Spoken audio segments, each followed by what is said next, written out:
Ever wondered how deeply Orthodoxy is intertwined with the Russian identity? In the vast tapestry of history, the story of Orthodoxy in Russia begins in the late 10th century.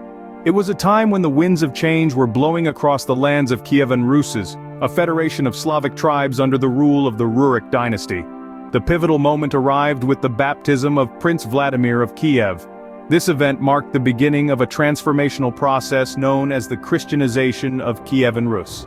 Prince Vladimir's conversion to Christianity wasn't merely a personal faith journey, it was a strategic move that led to the establishment of the Orthodox Church as the state religion, firmly embedding it in the fabric of the nation.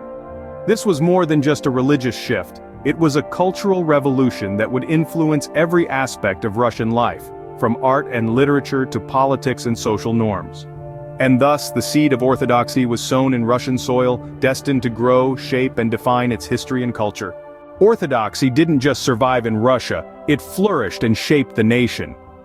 As the Middle Ages dawned, Orthodoxy emerged as a defining feature of Russian identity, weaving itself into the very fabric of the nation. The profound influence of Orthodoxy was palpable in every aspect of Russian life, from art to architecture, from literature to societal norms. Russian artists, inspired by their faith, breathed life into divine masterpieces, while architects designed structures that would stand as eternal testaments to Orthodoxy's grandeur.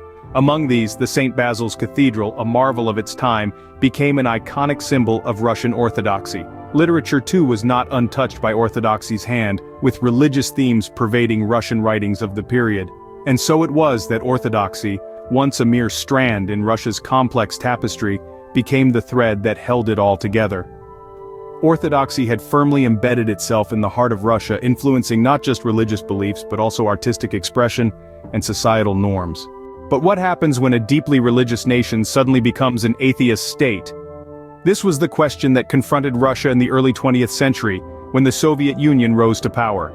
The Soviets, staunchly atheistic, sought to sever the nation's deep-rooted ties to Orthodox Christianity. Policies were enacted that led to the closure and even destruction of countless churches, robbing the landscape of its iconic onion domes.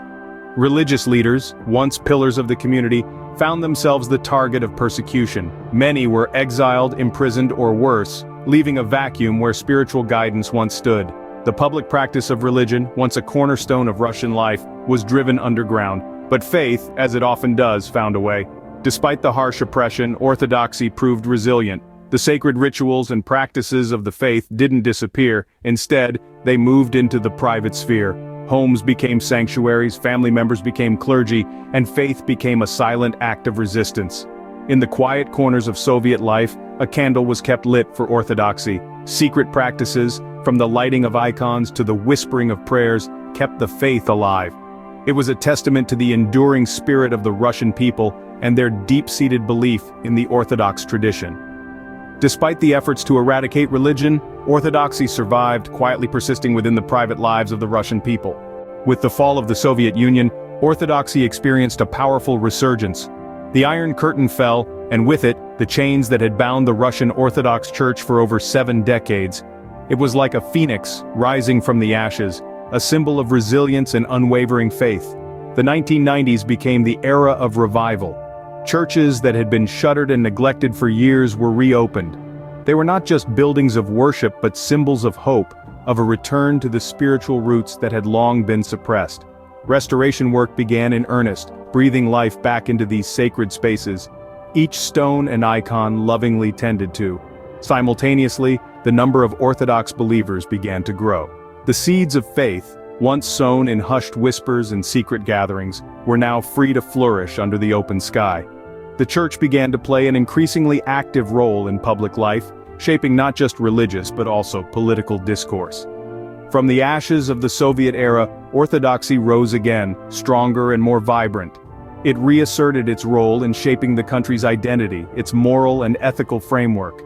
There was a sense of coming home, of reconnecting with a part of the Russian soul that had been dormant but never extinguished. Orthodoxy, once suppressed, had not only survived but was now experiencing a powerful revival, reaffirming its place in the heart of Russian culture.